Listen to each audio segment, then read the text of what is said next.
아비멜렉이 이스라엘을 다스린 지 3년에 하나님이 아비멜렉과 세겜 사람들 사이에 약한 영을 보내심에 세겜 사람들이 아비멜렉을 배반하였으니 이는 여룻바알의 아들 70명에게 저지른 포악한 일을 갚되 그들을 죽여 피 흘린 죄를 그들의 형제 아비멜렉과 아비멜렉의 손을 도와 그의 형제들을 죽이게 한 세겜 사람들에게로 돌아가게 하심이라. 세겜 사람들이 산들의 꼭대기에 사람을 매복시켜 아비멜렉을 엿보게 하고 그 길로 지나는 모든 자를 다 강탈하게 하니 어떤 사람이 그것을 아비멜렉에 알리니라.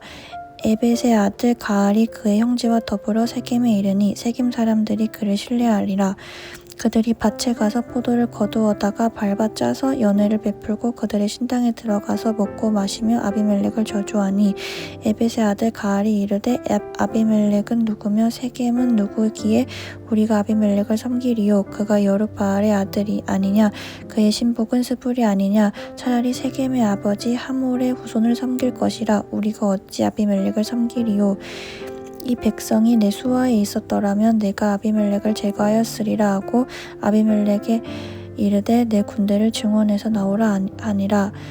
그 성읍의 방백 스불이 에벳의 아들 가알의 말을 듣고 노하여 사자들을 아비멜렉에 가만히 보내어 이르되 보소서, 에벳의 아들 가알과 그의 형제들이 세겜에 이르러 그 성읍이 당신을 대적하게 하니 당신은 당신과 함께 있는 백성과 더불어 밤에 일어나 밭에 매목하였다가 당신 해 뜰 때에 당신이 일찍 일어나 이 성읍을 엄습하면 가알 및 그와 함께 있는 백성이 나와서 당신을 대적하리니 당신은 기회를 보아 그에게 행하소서 하니 아비멜렉과 그와 함께 있는 모든 백성이 밤에 일어나 네 때로 나누어 세겜에 맞서 매복하였더니 에벳의 아들 가알이 나와서 성읍 문 입구에 설 때에 아비멜렉과 그와 함께 있는 백성이 매복하였던 곳에서 일어난지라. 가알이 그 백성을 보고 스불에게 이르되 보라, 백성이 산 꼭대기에서부터 내려오는도다 하니 스불이 그에게 이르되 내가 산 그림자를 사람으로 보았느니라 하는지라. 가알이 다시 말하며 이르되 보라, 백성이 밭 가운데를 따라 내려오고 또 한때는 모느님 상수리 나무 길을 따라 오는도다 하니 스불이 그에게 이르되 내가 전에 말하기를 아비멜렉이 누구이기에 우리가 그를 섬기리요 하던 그 입이 이제 어디 있느냐.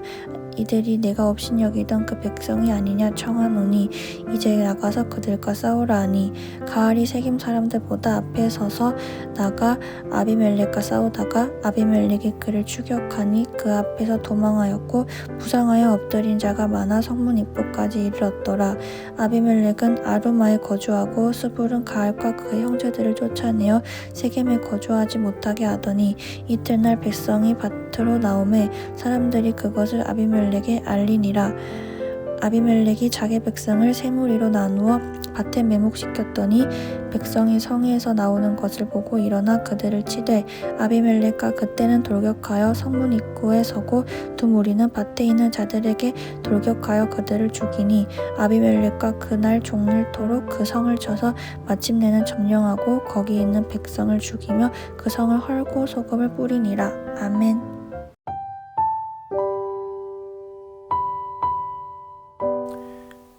기드온의 아들 아비멜렉은 그의 아버지와는 다르게 경건하지도 신실하지도 않았습니다. 그는 형제 70명을 죽이고서 자신이 왕이 되었습니다. 세겜 사람들은 어리석게도 그런 아비멜렉의 말에 현혹되어 그를 왕으로 삼았습니다. 이제 오늘 본문에서는 하나님께서 불량한 아비멜렉과 어리석은 세겜 사람들에게 내리시는 심판의 전조가 나타납니다. 본문은 아비멜렉이 왕이 된 지 3년이 지난 후의 일입니다. 만약 그가 좋은 왕이었다면 지난 3년간 백성들이 평화롭게 지냈을 것입니다. 하지만 그는 불량한 왕이었고 백성들도 좋은 왕을 택할 지혜가 없는 이들이었습니다. 그 결과로 아비멜렉 왕 3년 만에 이스라엘은 황폐해졌습니다. 이를 잘 보여주는 것이 세겜 사람들이 산적질을 하고 있었다라고 하는 사실입니다. 그리고 왕에 대한 백성들의 불만도 극에 치달아 있습니다. 그때 마침 가알이라는 사람이 세겜 사람들을 선동합니다. 자신과 함께 아비멜렉을 치자는 것입니다.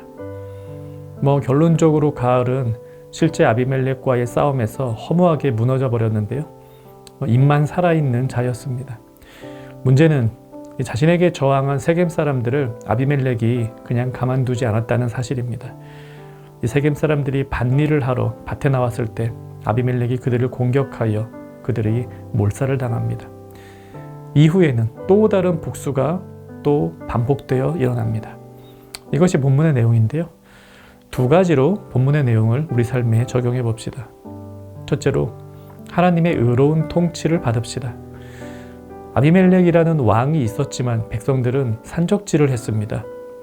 이 의롭지 못한 행태가 백성들 사이에서 유행하였다는 것은 그만큼 왕의 통치가 의롭지 못했음을 보여줍니다. 의로운 왕의 의로운 통치를 받으면 사회에 의로운 제도가 확립되고 백성들의 삶에서도 의로움이 나타납니다. 의로움이 상식이 되는 세상이 만들어집니다. 그러나 그 반대의 경우라면 불의가 상식이 되는 세상이 될 것입니다. 이는 우리의 개인의 삶에서도 마찬가지입니다. 우리는 하나님의 통치를 받는 하나님 나라의 백성입니다. 하나님의 통치를 받으면 하나님의 성품이 우리 사회와 우리 개인의 삶에 나타날 것입니다.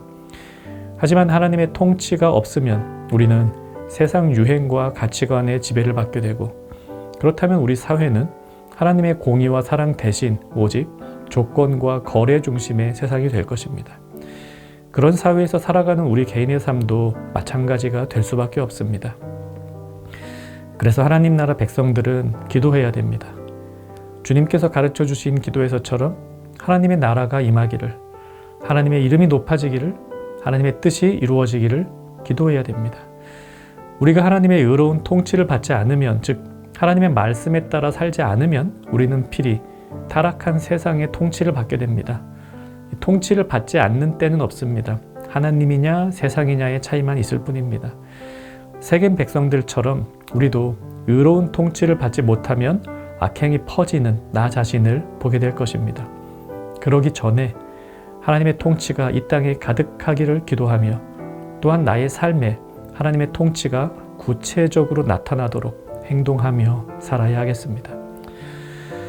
둘째로 하나님의 때를 기다립시다. 하나님께서 심판을 시작하시는 때는 아비멜렉이 세겜을 다스린 지 3년이 지난 때입니다. 짧다면 짧고 길다면 긴 시간이죠. 우리에게는 인내의 시간이 필요합니다. 3년이라는 시간이 어떤 이들에게는 너무 답답한 시간이었을지 모릅니다. 하나님께서 왜 침묵하고 계시는가? 그러나 하나님의 때는 우리의 생각과는 다릅니다. 우리가 다 이해할 수는 없지만 하나님께서 일하시는 때가 가장 적합한 때, 가장 좋은 때라고 믿습니다. 아기에게 줄 수 있는 음식에는 다 순서가 있죠. 아기가 먹고 싶다고 손을 내밀어도 이제 갓 돌진한 아이에게 햄버거나 치킨을 주는 부모는 없습니다. 울어도 주어서는 안 됩니다. 다 때가 있습니다. 아기는 그 때를 알지 못하지만 부모는 그 때를 압니다. 우리는 때를 알지 못하지만 하나님은 아십니다. 왜 3년 동안 참으셨을까? 우리는 정확히 알지 못합니다. 하나님께서 회개의 기회를 주신 것일 수도 있습니다. 그들이 심판을 면할 핑계를 댈 수 없는 악으로 그들을 잠시 내버려 두신 것일 수도 있습니다. 그들을 구원할 구원자를 다른 곳에서 준비하고 계셨는지도 모릅니다. 여하튼 우리가 믿음으로 고백할 수 있는 것은 하나님의 때가 가장 선하고 아름답다는 사실입니다. 그리고 무엇보다 우리가 잊으면 안 되는 것은 하나님은 절대 악을 잊지 않으신다는 사실입니다. 23절을 보십시오. 하나님이 아비멜렉과 세겜 사람들 사이에 악한 영을 보내심에 세겜 사람들이 아비멜렉을 배반하였으니, 이 심판의 시작은 하나님이셨습니다. 하나님은 악한 아비멜렉과 어리석은 세겜 사람들을 잊지 않으셨습니다. 다만 하나님의 때까지 기다리신 것입니다. 우리 삶에서 이런 일들은 항상 일어납니다. 내가 볼 때 하나님이 지금 이런 방식으로 나를 도와주셔야 할 것 같은데 그런 일이 일어나지 않을 때가 참 많습니다. 그래도 그것은 하나님께서 우리를 버리셨기 때문이거나 하나님의 능력이 부족해서가 아닙니다. 우리로서는 알 수 없지만 하나님의 보다 선하고 아름다운 계획의 시간표가 있기 때문입니다. 두 가지로 적용해 보았습니다. 하나님의 의로운 통치를 받아 악행을 멀리합시다.